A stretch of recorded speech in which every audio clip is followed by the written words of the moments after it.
والحياة ليبلوكم أيكم أحسن عملا.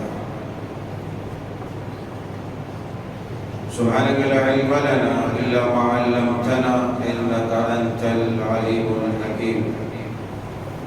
رب اشرح لي صدري ويسر لي أمري واحلل عقدة من لساني يفقهوا قولي. رب زدني علما اللهم ارزقني فهما. ربنا يسر ولا تعسر وتمم بالخير.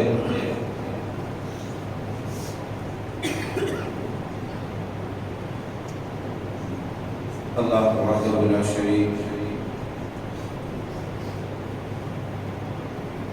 مالک کائنات خالق حقیقی مدبر جہاں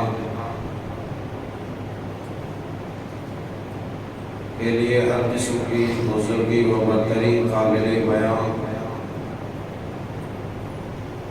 اور سزاوار ہے. اس رب نے اپنی رحمتوں اپنے فضل و کرم سے ہمیں اطمینان و سکون والی زندگی عطا فرمائی. فللہ الحمد ولہ الشکر سبحان اللہ وبحمدہ سبحان اللہ العظیم.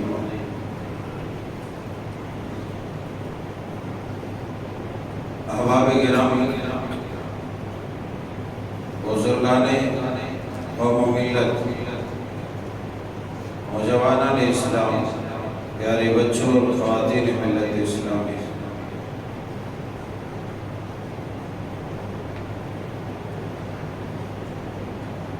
موت سے غافل انسان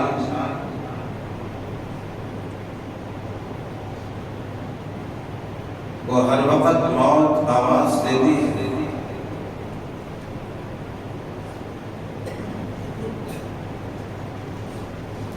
اِنَّا نَحْنُ نُحْيِي الْمَوْتَى وَنَكْتُبُ اِنَّا نَحْنُ نُحْيِي الْمَوْتَى وَنَكْتُبُ مَا قَدَّمُوا وَآثَارَهُمْ وَكُلَّ شَيْءٍ أَحْصَيْنَاهُ فِي إِمَامٍ مُبِينٍ. موت کی صدا بارہا آتی ہے،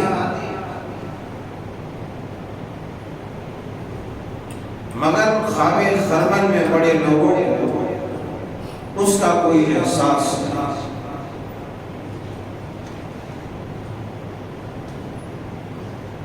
جبکہ ہر پیدا ہونے والی مخلوق کے لیے یہ واضح ہے کہ اسے کسی نہ کسی صورت اس دار فانی سے کوچ کر جانا ہے، رخصت ہو جانا ہے، چلے جانا ہے. باوجود اس کے وہ کون سے اعمال ہیں جس کی وجہ سے ہم موت سے غافل ہیں؟ یوں تو بہت سارے اعمال ہیں جس کے بنا پر ہم موت سے غفلت برت رہے ہیں. صحیح بخاری میں رسول اللہ صلی اللہ علیہ وسلم کا فرمان عالیہ ہے. موت سے غفلت کے اسباب میں سے چند سبب آپ نے بیان فرمایا. اس میں سے آپ نے فرمایا ان قلب الکبیر شابا فی اثنتین. ان قلب الکبیر شابا فی اثنتین فی حب الدنیا وطول الامل. صحیح بخاری کی اس روایت سرور کونین علیہ السلام نے واضح فرمایا ایک انسان بوڑھا ہو جاتا ہے، اس کی قوتیں جواب دینے لگتی ہیں، اعضاء و جوارے بے کام کے ہو جاتے ہیں، چلنا پھرنا اس کے لیے مشکل ہو جاتا ہے، حتیٰ کہ بات چیت چیت کرنا بھی اس کے لیے دشوار ہے۔ باوجود اس کے دو معاملے میں وہ جوان رہتا ہے، اس کا دل جوان رہتا ہے۔ ان قلب الکبیر شابا فی اثنتین، اور یہ مشاہدے کی بھی بات ہے، تجربے کی بھی بات ہے۔ سرور کونین کا فرمان گرامی بالکل بے عیب اور بے داغ ہے۔ آپ نے فرمایا انسان کا جسم بوڑھا ہو جاتا ہے، وہ سر رسیدہ ہو جاتا ہے، عمر ڈھل جاتی ہے، جوانی پگھل جاتی ہے، اور موت کے بالکل قریب ہو جاتا ہے۔ یوں تو موت کے ہر شخص قریب ہے، موت کے یوں تو ہر شخص قریب ہے، چاہے وہ جوان ہو، بوڑھا ہو، مرد ہو، عورت ہو، بچہ ہو، ہر کوئی موت کے قریب ہے، اور موت کے عالمی شکنجے میں جکڑے جانے والے ہیں۔ فرمایا کہ وہ تو بوڑھا ہو جاتا ہے، عمر ڈھل جاتی ہے، مگر دو معاملے میں اس کا دل جوان رہتا ہے۔ فی حب الدنیا، دنیا کی محبت میں، دنیا طلبی میں، دھن دولت اور شہرت کی طلب میں انسان جوان رہتا ہے، اس کا دل جوانی کا اظہار کرتا ہے۔ اللہ، مال کی بات آ جائے، دولت کی بات آ جائے، شہوت کی بات آ جائے، ہمیشہ اس کا دل جوانی کا اظہار کرتا ہے اور اسی کی طرف میں رہتا ہے۔ وطول امل، اور لمبی عمر کے چکر میں کہ مزید اس کی عمر دراز ہو جائے، مزید اس کی عمر لمبی ہو جائے، مزید اس کو مہلت مل جائے، مزید اس کو موقع مل جائے۔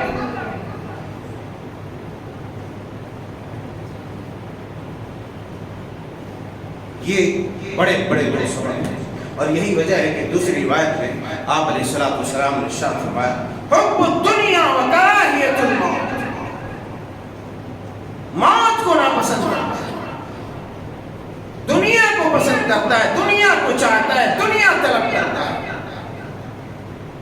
رب تعالیٰ فرماتے ہیں الذی خلق الموت والحیاۃ لیبلوکم ایکم احسن عملا، میں نے موت اور زندگی کو اس لیے پیدا کیا، میں نے موت اور حیات کو اس لیے پیدا کیا تاکہ انسانوں کو دیکھیں کہ عمل کے اعتبار سے کون بہتر بن کر کے آتا ہے، کون اچھا عمل کر کے آتا ہے، کون اچھے اخلاق لے کر کے آتا ہے، کون اچھے اعمال پیش کرتا ہے، کون رضائے الہی کے مطابق عمل کر کے آتا ہے۔ اسی لیے میں نے موت اور زندگی کو پیدا کیا۔ اللہ جل شانہ نے موت و زندگی کو اسی لیے پیدا کیا تاکہ انسان بن ٹھن کے سور کے اچھی طرح سے اپنی منزل مقصود کی طرف جائے۔ امام سدی اس آیت کی تفسیر میں بیان کرتے ہیں، فرماتے ہیں کہ اللہ تبارک و تعالیٰ نے اس آیت میں یہ پیغام دیا ہے، اس آیت کا مفہوم یہ ہے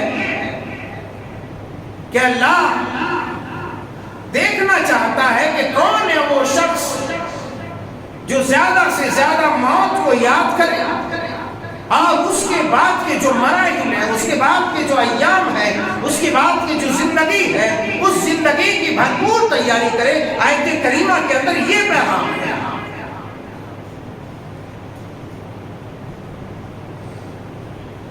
مگر ہم موت سے بالکل غافل ہیں، موت سے بالکل غافل ہیں۔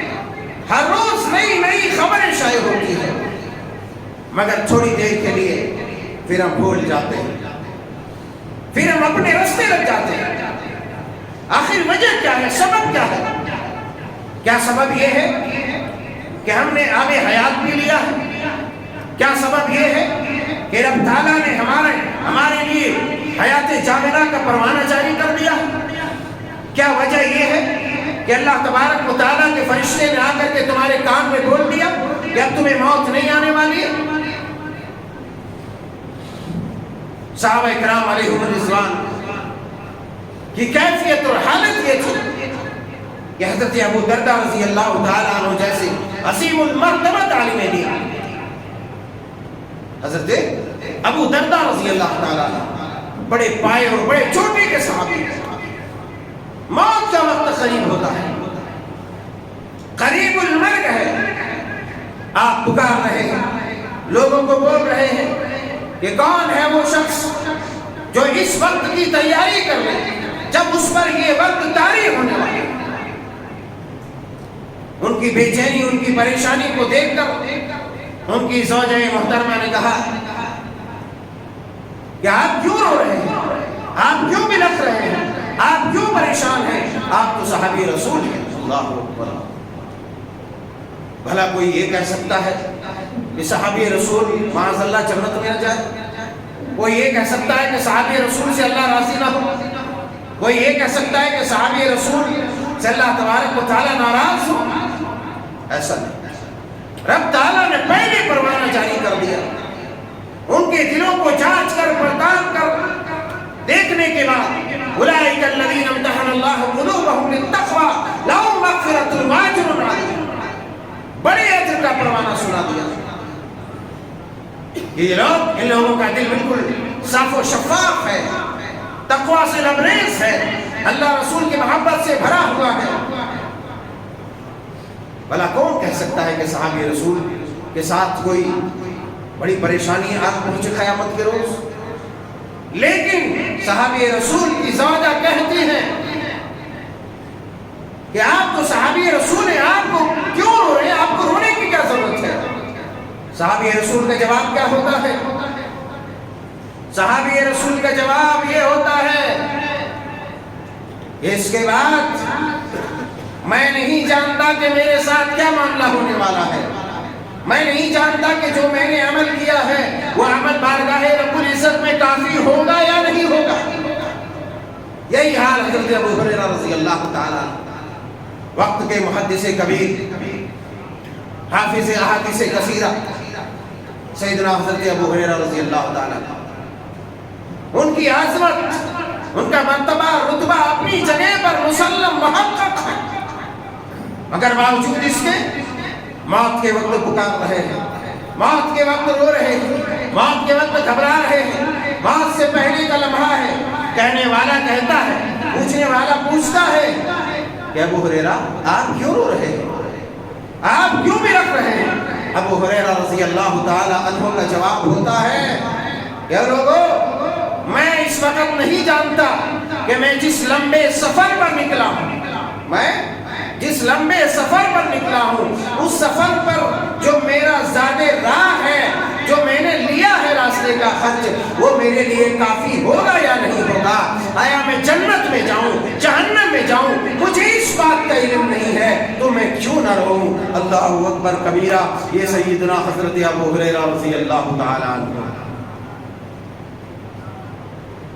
اور ہماری کیفیت یہ، جیسا کہ صحابہ کو نہیں پروانہ ہمیں سنایا گیا کہ اللہ ہم سے راضی ہے، یقیناً آپ سے اللہ راضی ہو، یقیناً اللہ آپ سے خوش ہو، آپ کے اعمال سے خوش ہو، لیکن چھانٹو اپنے اندر، کیا ہمارے اعمال ایسے ہیں کہ اللہ تعالیٰ ہم سے راضی ہو؟ کیا ہمارے اخلاق ایسے ہیں کہ اللہ تبارک و تعالیٰ یک لخت ہی جنت میں داخل کر دے؟ کیا ہمارے کردار ایسے ہیں کہ ہم صحابہ کی جماعت میں بروز محشر شامل ہو جائیں اور کھڑے ہو جائیں؟ نہیں، سر سے لے کر کے پیر تک اور پیر سے لے کر کے سر تک پورے تھپا ہی تھپا، داغدار ہی داغدار۔ میرے پیاروں، موت کو دیکھ کر کے گھبرانا چاہیے، موت کو دیکھ کر کے گھبرانا چاہیے۔ یہی وجہ ہے کہ قبور کی زیارت کی تاکید کی گئی ہے، یہی وجہ ہے کہ بیماروں کی زیارت اور اس کی دماغ داری اور بیمار کشی کی تاکید کی گئی ہے، اور اس میں فضیلت بھی رکھی ہے۔ سرور کونین علیہ السلام، سرور کونین علیہ السلام سیدنا حضرت ابو ہریرہ رضی اللہ عنہ، آپ علیہ السلام اپنی والدہ ماجدہ کے قبر پر تشریف فرما، اپنی ماں جناب آمنہ کی خبر پر تشریف فرما ہے. آپ علیہ السلام داڑے مار مار کر رونے لگے.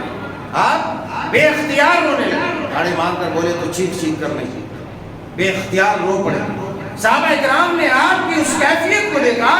صحابہ اکرام چونکہ آپ سے اس قدر والہانہ محبت کرتے کہ آپ کو روتے دیکھتے تو رو دیتے, آپ کو ہنستے دیکھتے تو ہنس دیتے, آپ کو کوئی ایسا کام کرتے دیکھتے جو کبھی نہیں کیا تو صحابہ اکرام بھی کرتے تھے. یہی وجہ ہے کہ آپ علیہ السلام جوتیوں میں نماز پڑھ رہے تھے. آپ نے جبریل امین کے اشارے پر جوتی میں چونکہ کچھ گندگی لگی تھی سائڈ کر دیا. صحابہ اکرام کو معلوم ہو گیا کہ آپ علیہ السلام نے اپنے جوتے مبارک کو سائڈ کر دیا ہے, لہذا تمام صحابہ نے اپنی جوتیاں نکال کے سائڈ کر دیا. تو نبی علیہ السلام سے عقیدت و محبت اس قدر تھی کہ آپ کو جیسے کرتے دیکھتے ویسے ہی کرتے. وہاں بھی جب آپ اپنی والدہ کی خبر پر موجود ہیں آپ بے اختیار رو پڑے. صحابہ اکرام بھی زار و خطار رونے لگے, زار و خطار رونے لگے. اللہ اکبر. پوچھا گیا رونے کی وجہ, آپ علیہ السلام نے فرمایا استأذن ربی فی ان استغفر لها فلم یأذن لها. کہ میں نے اپنے پاک پروردگار سے اپنی والدہ کی مغفرت کے لیے دعا کی اجازت مانگا. استأذن ربه فی ان اغفر لها. میں نے اپنے والدہ کی مغفرت کی اجازت رب تعالیٰ سے مانگی. فلم یأذن لی, تو مجھے اجازت نہیں ملی. واستأذنته فی ان ازور قبرها. پھر میں نے ظاہر سی بات ہے ماں ہے, ماں کی خبر ہے, ماں کی محبت ہے. دل میں کس قدر ایک نبی کے دل میں اپنی ماں کی محبت ہو. رب تعالیٰ سے اجازت چاہیے مگر اجازت نہیں, اس لیے کہ ما کان للنبی والذین آمنوا ان یستغفروا للمشرکین ولو کان ذا قربا. کسی نبی کے لیے, کسی مومنین کے لیے, کسی مسلمان کے لیے اجازت نہیں کہ وہ کسی مشرک کے لیے دعائی مغفرت کرے. کسی مومن کے لیے, کسی نبی کے لیے اجازت نہیں کہ وہ کسی مشرک کے لیے دعا کرے, کسی کافر کے لیے دعا کرے. ہمارے ملکوں میں ایسے لوگ ہیں جو قرآن خوانیاں کرتے پھرتے کافروں کے جنازے میں, کافروں کے مجلس. ایک نبی کو اجازت نہیں, ایک نبی کو اجازت نہیں ان کی والدہ کے لیے, ان کی ماں کے لیے جن کی وفات حالت کفر ہو گئی. بعض لوگ تو اس قدر جو ہے اس میں غلو اور تفرید سے کام لیتے ہیں, کہتے ہیں بعد میں آ کر کے حضرت جناب ابو طالب نے اور حضرت عبداللہ نے, جناب آمنہ نے قبر سے اٹھ کر کے آ کر کے کلمہ بھی پڑھا. العیاذ باللہ. ایسے لوگوں نے لکھا ہے کتابوں میں, ایسے بیوقوف قسم کے لوگ. چونکہ ایمان کا تعلق, عمل کا تعلق, اسلام کا تعلق یہی اسی دنیا تک محدود ہے. ایک بار جس کا خاتمہ ہو گیا دوبارہ اس کو موقع نہیں دیا جائے. بعد صورت آپ علیہ السلام نے استغفار کی, استدعا کی رب تعالیٰ سے اپنی والدہ کے بارے میں. آپ کو اجازت نہیں ملی. فلم یأذن لی, آپ نے کہا کہ مجھے اجازت نہیں دیا. واستأذنتہ, پھر میں نے اپنے پروردگار سے اجازت لی کہ ان ازور قبرہا, کہ میں اپنی والدہ کے قبر کی زیارت کروں. تو اللہ تبارک و تعالیٰ نے فأذن لی, مجھے اجازت دے دی, زیارت کی اجازت دے دی. آپ علیہ السلام نے فرمایا فزوروا القبور فإنها تذکر الموت. اے لوگوں قبروں کی زیارت کیا کرو تاکہ وہ تمہیں موت یاد دلائے, تمہاری حقیقت یاد دلائے. ٹوٹی پھوٹی قبریں تمہیں وہ پیغام دے کہ جو کل تمہارے درمیان دندناتے پھرتا تھا, جس کے آنکھوں میں, جس کے چہروں میں روب و جلال تھا, اور جن کے پنجوں میں قوت اور سکت تھی, جن کے جو ہے بازوؤں میں طاقت تھی, اور جن کے لمبے تڑنگے موٹے ہٹے کٹے جسم کو دیکھ کر لوگ مرعوب ہوتے تھے, ڈرتے تھے, خائف ہوتے تھے, گھبراتے تھے, آج اس ٹوٹی پھوٹی قبر میں وہ اس حال میں پڑا ہے کہ اس کے وجود کا پتہ نہیں, اس کے جسم کا پتہ نہیں, اس کے خط و خال کا پتہ نہیں. تو ٹوٹی قبریں, وہ پھوٹی کھوپڑیاں اور وہ سڑی گلی ہڈیاں تمہیں پیغام دے گی. اے متکبر لوگوں, اے مغرور لوگوں, اے گھمنڈ میں چور لوگوں, دیکھو میری کیا کیفیت ہے, آج میں اس حالت میں ہوں. دیکھ لو, مجھے دیکھ کر عبرت حاصل کرو, مجھے دیکھ کر نصیحت حاصل کرو. وہ قبریں تمہیں صدا دیں گی, وہ لاشوں کی ٹوٹی ہڈیاں تمہیں آواز دیں گی, تمہیں پیغام دیں گی کہ ابھی بھی خواب غفلت سے اٹھ جاؤ, خواب غفلت سے زندہ ہو جاؤ, جاگ جاؤ اور اس جگہ کی تیاری کر لو, اس مقام کی تیاری کر لو جس مقام میں آنے کے بعد کوئی واپسی نہیں ہے, جس مقام میں آنے کے بعد کوئی ریٹرن ٹکٹ نہیں ہے, جس مقام میں آنے کے بعد کوئی واپسی کا راستہ نہیں کھلتا. لوگ تو کہتے ہیں کہ خدایا مجھے موقع مل جائے, فرشتوں سے سوال و جواب ہوتا ہے, لوگ کہتے ہیں مجھے جانے دیا جائے, فرشتے کہتے ہیں نہیں, یہاں آنے کے بعد واپسی کا, ریٹرننگ کا کوئی قانون نہیں, کوئی ضابطہ نہیں, کوئی نیم نہیں, لہذا اب تمہیں یہی رہنا ہے. میرے یارو, اس لیے رسول اللہ صلی اللہ علیہ وسلم نے فرمایا فزور القبور فإنها تذکر الموت. لوگوں قبروں کی زیارت کیا کرو, قبروں کو دیکھا کرو. یہی وجہ ہے کہ حضرت عثمان غنی رضی اللہ تعالی عنہ اتنی عظیم المرتبت خلیفہ راشد عشرہ مبشرہ میں سے وہ عظیم سپہ سالار, وہ عظیم صحابی رسول جن کی عقد میں رسول اللہ صلی اللہ علیہ وسلم کے دو نور, دو بیٹیاں آئی. قبرستان سے جب گزر ہوتا تو ٹوٹی پھوٹی ہڈیوں کو دیکھتے, کھوپڑیوں کو اٹھاتے, دیکھتے, چھوتے, اپنی آنکھوں سے دیکھتے اور اس قدر روتے. روایات میں ہے کہ ریشے مبارک, داڑیاں مبارک بالکل تر ہو جاتی, بھیگ جاتے, داڑھی کے بال بالکل نم ہو جاتے. وہ تو صحابی رسول کا عمل تھا, صحابی رسول کی وہ حالت تھی. میرے یارو, مسلمانوں پیارو, ہماری کیا کیفیت ہونی چاہیے, مگر ہم اس قدر بے حس ہیں کہ ہم قبروں پر جاتے بھی ہیں تو بھی تمسخر کرتے ہیں, تو بھی مذاق کرتے ہیں. میت پڑی رہتی ہے خاک پر, وہاں بھی ہنسی سے کام لیتے ہیں, وہاں بھی مذاق سے گریز نہیں کرتے, وہاں بھی ہنسنے سے گریز نہیں کرتے. اللہ اللہ, آخر وہ کس جن اور کس شیطان نے ہمیں چھو رکھا ہے کہ ہمیں احساس نہیں ہوتا کہ ہمیں بھی کل اسی طریقے سے کھاد پہ سونا ہے. ہمارے بھی جسم کی نرمی سختی میں تبدیل ہو جائیں گی, ہمارے جو نرم نازک چمڑیاں ہیں وہ بھی گرم ہو جائیں گی, وہ بھی سخت ہو جائیں گی. اللہ اللہ, آج انگلیاں مڑتی ہیں, کل یہ انگلیاں نہیں مڑیں گی, کل کوئی اور نہلائیں گے, کل کوئی اور صابن لگائیں گے, کل کوئی اور پانی دیں گے, کل کوئی اور کپڑے اڑھائیں گے, وہ سکت نہیں ہوگی. آخر وہ تصورات کہاں گئے, وہ خیالات کہاں گئے؟ کیا ہم نے حیات جامدہ کا پروانہ لے لیا ہے؟ کیا رب تعالیٰ نے ہماری طرف وحی کی ہے کہ تمہیں مرنا نہیں ہے؟ اللہ اللہ, میرے پیارو, میرے یارو, میرے دوستو, ذرا سوچو کہ آخر وہ گھڑی کیسی ہوگی, آخر وہ وقت کیسا ہوگا جب ہم نڈھال ہی نہیں, بے بس و بے کس پڑے رہیں گے. اگر منہ پھٹا ہے تو پھٹا کے پھٹا رہ جائے گا, آنکھ پھٹی ہے تو پھٹی کی پھٹی رہ جائے گی, ہاتھ ٹیڑھا ہے تو کوئی سیدھا نہیں کر پائے گا. اللہ اللہ, گردن ٹیڑھی ہے تو کوئی سیدھی نہیں کر سکتا. وہ کیفیت طاری ہونے سے پہلے آپ اپنا حساب کتاب برابر کر لیں. اے اللہ والے, سامنے آ جاؤ, سامنے آ جاؤ, اللہ والے سامنے آ جاؤ, سامنے آ کے بیٹھ جائے. تماشا گاہوں کی طرح نہیں کرنا چاہیے, سامنے آ کے بیٹھ جائے. حضرت رسول اللہ صلی اللہ علیہ وسلم کے پیارے صحابی حضرت ابو ہریرہ فرماتے ہیں کہ رسول اللہ صلی اللہ علیہ وسلم کے ارشاد, اکثروا ذکر ہادم اللذات, یاد کرو موت کو, یاد کرو. ہم موت کو یاد نہیں کر رہے. میں نے کہا قبروں کی زیارت کیا کرو, قبروں کے پاس ہنسا نہ کرو, ورنہ ایسا پھنسو گے کہ پھر کبھی نہیں نکلنا ہوگا. کیونکہ دیکھنے سے خبر, ایک تو سننے سے, سننے کے بعد آدمی شوق ہو سکتا ہے، جھٹکا لگ سکتا ہے، مگر فوراً سمجھ جائے. مگر جب آنکھ سے دیکھے گا تو پھر اپنے آپ کو سنبھالنا مشکل ہو جاتا ہے. اس ضمن میں رسول اللہ صلی اللہ علیہ وسلم کا ارشاد عالیہ ہے کہ سننے اور دیکھنے میں کتنا فرق ہے.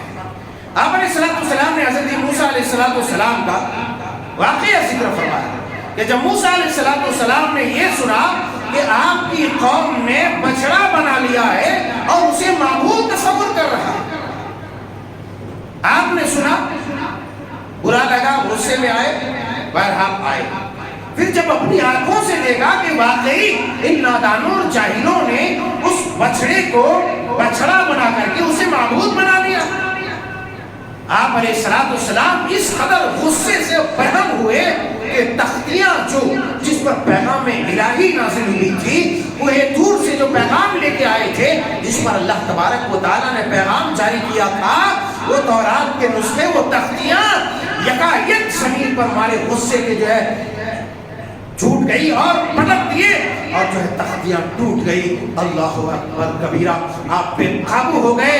تو اللہ کے پیارے حبیب علیہ السلام نے فرمایا کہ جب موسیٰ نے دیکھا، موسیٰ نے اپنی قوم کی حالت اپنی آنکھوں سے دیکھی، تو ان کو اس قدر غصہ آیا کہ تختیاں پٹک دیے جس میں پیغام الہی تھا، تختیاں ٹوٹ گئے. لہٰذا اے لوگوں، تم دیکھا کرو، مردوں کو دیکھا کرو، جنازوں کو دیکھا کرو، دفنایا کرو، تجہیز و تکفین میں حصہ لیا کرو. اسی طریقے سے بالکل لہیق اور کمزور بیمار لوگوں کو دیکھا کرو، تاکہ تمہارے اندر جو عقل ہے، تمہارے اندر جو نخوت ہے، تمہارے اندر جو تکبر ہے، وہ تکبر تمہارے اندر سے ختم ہو سکے. اللہ اکبر کبیرہ. یہی وجہ ہے کہ آپ علیہ السلام نے فرمایا اکثروا ذکر هذه اللذات الموت. لوگوں زیادہ سے زیادہ لذتوں کو توڑ دینے والی شے کو، لذتوں کو مسل دینے والی چیز کو، لذتوں کو کچل دینے والی چیز یعنی موت کو یاد کرو، موت کو یاد کرو. فَإِنَّهُ لَمْ يَذْكُرْهُ أَحَدٌ فِي زَيْقٍ مِّنَ الْعَيْشِ إِلَّا وَسَّعَهُ اللَّهُ عَلَيْهِ. آپ علیہ السلام نے فرمایا تم زیادہ سے زیادہ موت کو یاد کیا کرو، اس لیے کہ جو تنگ حالی میں موت کو یاد کرتا ہے، تنگ دستی میں موت کو یاد کرتا ہے، پاک پروردگار عز و جل اس کی تنگ حالی کو، اس کی بدحالی کو، اس کی تنگ دستی کو اللہ تبارک و تعالی خوشحالیوں میں تبدیل کر دے گا. ہم اس قدر دنیا میں لذتوں میں شہوات میں پڑ چکے ہیں کہ موت کو بھول چکے ہیں کہ گویا کہ ہمارے پاس موت آنی ہی نہیں. حضرت عبداللہ ابن عمر رضی اللہ تعالیٰ عنہ بیان فرماتے ہیں رسول اللہ صلی اللہ علیہ وسلم کے ساتھ ہم بیٹھے ہوئے تھے. رسول اللہ صلی اللہ علیہ وسلم کے ساتھ ہم بیٹھے ہوئے تھے کہ اچانک ایک آدمی آیا اور آ کر کے کہنے لگا یا رسول اللہ، یہ بتلائیے کہ مومنین میں سب سے افضل انسان کون ہے؟ مومنین میں سب سے افضل انسان کون ہے؟ سب سے بہتر انسان کون ہے؟ صحابہ کرام کا جو سوال تھا اس کا مطلب یہ ہوا کرتا تھا کہ وہ ان تمام لوگوں میں سب سے بہتر بن جائے، اللہ کی نگاہ میں اللہ کی اطاعت کر کے اس کی فرما برداری کرتا. ہماری طرح نہیں کہ سوال کا مطلب کسی کو چھیڑنا، کسی کا نقصان پہنچانا، یا پھر کسی پر تنقید کرنا، یا کسی کو نیچا دکھانا. عام طور پر 90% ہمارے سوالات ایسے ہی ہوتے ہیں، کبھی سوال کیے بھی تو ایسے ہوتے ہیں. یہ نہیں کہ ہماری بہبودی، ہماری جو ہے کامیابی کن باتوں میں مثمر ہے یہ بتلائیے حضرت. اس کے باوجود، اس کے علاوہ جو ہے ہم یہ چھوڑ کر کے وہ پوچھنے جاتے کہ کسی نہ کسی کے اوپر جو ہے نشانہ تنقید بنے.